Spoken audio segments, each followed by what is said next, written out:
Yeah, so at the moment my work is looking at abstraction and photography's relationship to the real and its ability to depict that reality.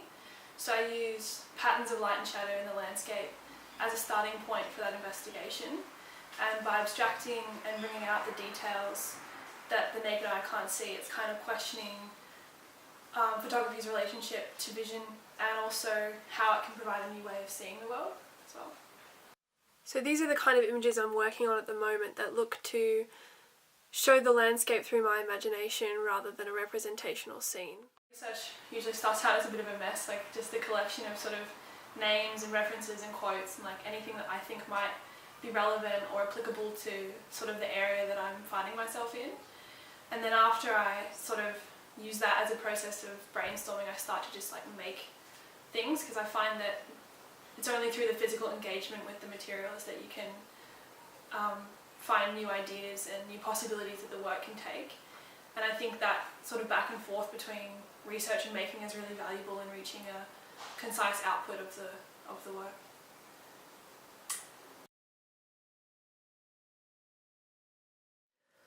So this part of the process is fairly intuitive. There's no real way I can explain exactly how I achieve the results I do. It's more just about working with the materials at hand, playing with them and experimenting to come up with the most effective solution, really. And this applies to all areas of practice, whether it's the project I'm working on at the moment, or sculpture or installation, or negative printing in the darkroom.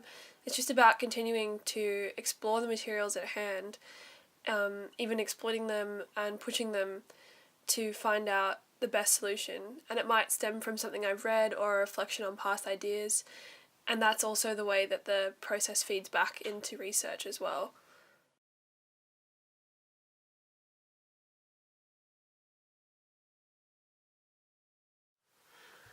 So because of the experimental nature of this process, it's inevitable that things won't work out. There will be mistakes that are made, and also just processes that won't be used in the final making of the work. I think sort of, although I don't really like the word, but I think failure is sort of integral to any kind of part of any process, whether it be creative or otherwise. You can't really avoid it. But I think it's about using the things you say fail at to understand what is working in the work and how you can push it in a direction that will be successful. And I think it's about analysing the work and getting input from others as well, and doing additional research to problem solve all of those things that will inevitably go wrong. Like, nothing's going to be perfect on the first time you make something, and it's just about experimenting and using failure as a part of the problem solving process. I think it's really important. Yeah, so I think my whole work really is just a constant process of experimentation. Like, even when a work's finished, you can find new connections between that work and other works as well. But it's about using a process of experimentation to produce the final outcome, because nothing, as I said before, nothing's going to be perfect on the first time. And so usually I start by making something and then getting feedback from others, which will allow me to just continue sort of finding new ways to express the idea. And this was quite relevant. I was making a work last year, and the final product is a series of sort of colour wash photographs of landscapes that I took when I was in Europe, and I was looking at how colour can be used to to produce a memory of a place.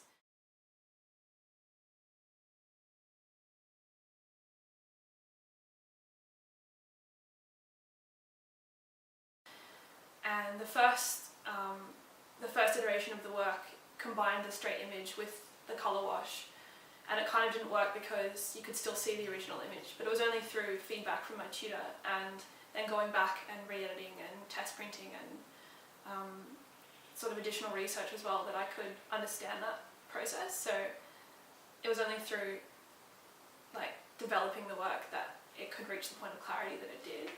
And I think you can't reach that point of clarity without a series of experimentations, really. So I've never had a proper studio, so I've never had that luxury, unfortunately. But I think it's also kind of a good thing, because it sort of forces you to figure out alternative solutions. So the space you work in can influence the final work. Like last year I was quite fortunate, I moved into the house I'm in now, this space actually,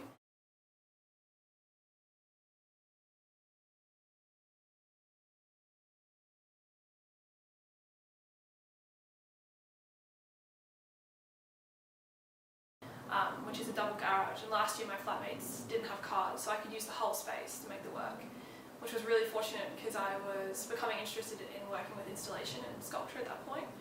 So it was kind of interesting because I think if I hadn't had this space, the work would have had to take on a different form. And actually at the start of the year I was living in a much smaller house. I didn't even really have a desk or anything like that, and it was really limiting in what I could make.